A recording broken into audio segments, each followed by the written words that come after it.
Laki-laki yang tak berhenti menangis, Rusdi Matari, bagian perayaan. Namanya Ali Banat. Dia anak muda keturunan Arab yang lahir dan besar di Australia.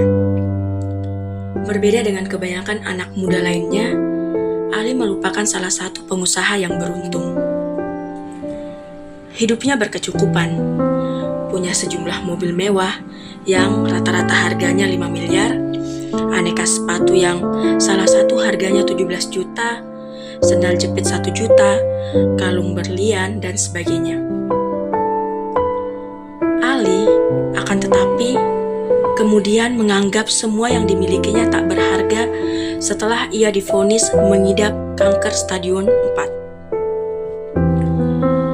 Dokter yang memeriksanya telah menyampaikan kepadanya, hidupnya hanya tersisa 7 bulan menurut hitungan matematika medis.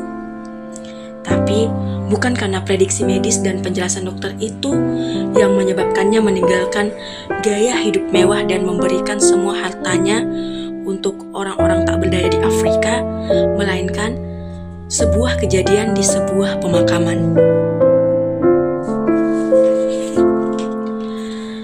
Pada suatu hari, Ali mengunjungi kuburan seorang kawannya yang mati setelah tubuhnya dimangsa kanker. Di sana, dia berbicara pada dirinya sendiri. Setelah masuk kubur, tidak ada apa-apa lagi. Tidak ada orang tua, saudara, anak, dan kawan. Tidak ada yang menolong. Tidak pula dengan uang dan semua harta. Hanya perbuatan baik, dan hanya itu yang akan menemanimu sampai dirimu tiba di ujung takdirmu. Sejak itu dia mendermakan semua hartanya untuk anak-anak di Afrika. Semua mobil mewahnya dijual, semua bisnisnya ditinggalkan, kacamata, topi, jam tangan yang berharga ratusan juta dia berikan kepada anak-anak di Afrika. Dia melihat mobilnya.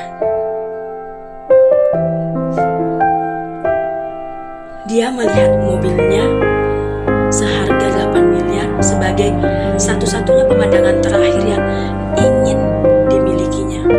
Dan dia benar, karena begitulah semestinya manusia hidup. Ketika mereka sakit, ketika mereka diberitahu waktu mereka tidak lama lagi di dunia, mereka akan menyadari dan mengerti semua miliknya di dunia tidak ada gunanya, tidak bermanfaat sama sekali. Bagiku, mobil ini sama artinya dengan sepasang sendal bagi seorang anak di Afrika yang tak mempunyai sendal. Demi Allah, melihatnya tersenyum mengenakan sendal lebih berharga dari memiliki salah satu mobil ini. Kisah Ali yang dimuat TV Muslim itu hanyalah salah satu kisah penderita kanker yang pernah saya saksikan. Saya sudah menyumpai banyak penderita kanker yang sebagian kemudian memang tak berdaya dan mati. Lalu kini, kanker itu bertemu di tubuh saya. Ada sejumlah tumor di bagian punggung dan leher saya, dan mereka begitu rajin menggergaji bagian tubuh saya itu sejak 2 bulan terakhir. Semula saya mengira punggung saya yang kalau dibungkukkan dan duduk lama begitu sakit disebabkan oleh saraf terjepit atau karena cedera di tulang punggung saya. Sudah sejak 6 bulan terakhir saya merasakan semua itu. Sebelum menyadari ada benjolan-benjolan kecil yang semakin hari semakin membesar di 2 bagian tubuh itu. Lalu sebulan lalu analisis medis menerangkan di punggung dan leher saya bersarang tumor. Tentu, awalnya saya terkejut.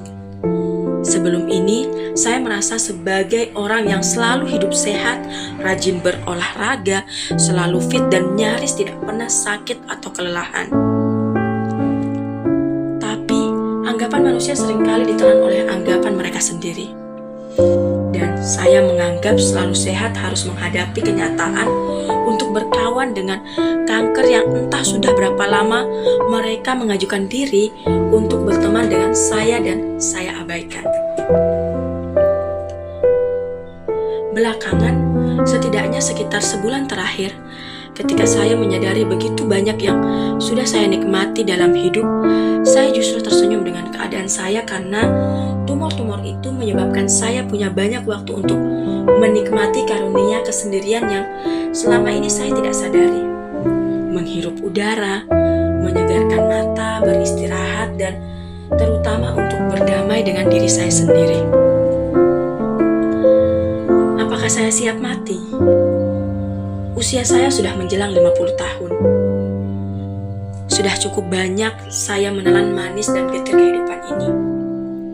Belajar menaklukkan kecongkakan, belajar bersimpati dan mengerti, tapi hidup manusia memang harus berakhir, apalagi dengan hidup saya. Tidakkah selain kelahiran, salah satu perayaan terbesar manusia adalah kematian? Saya meminta maaf untuk semua kesalahan yang pernah saya lakukan kepada Anda semua.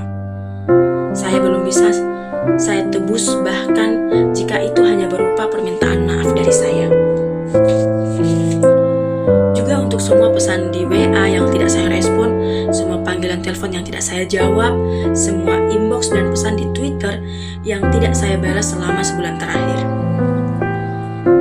Saya belum akan mati dan mudah-mudahan bisa menebus semua kesalahan dan alfa saya pada Anda semua.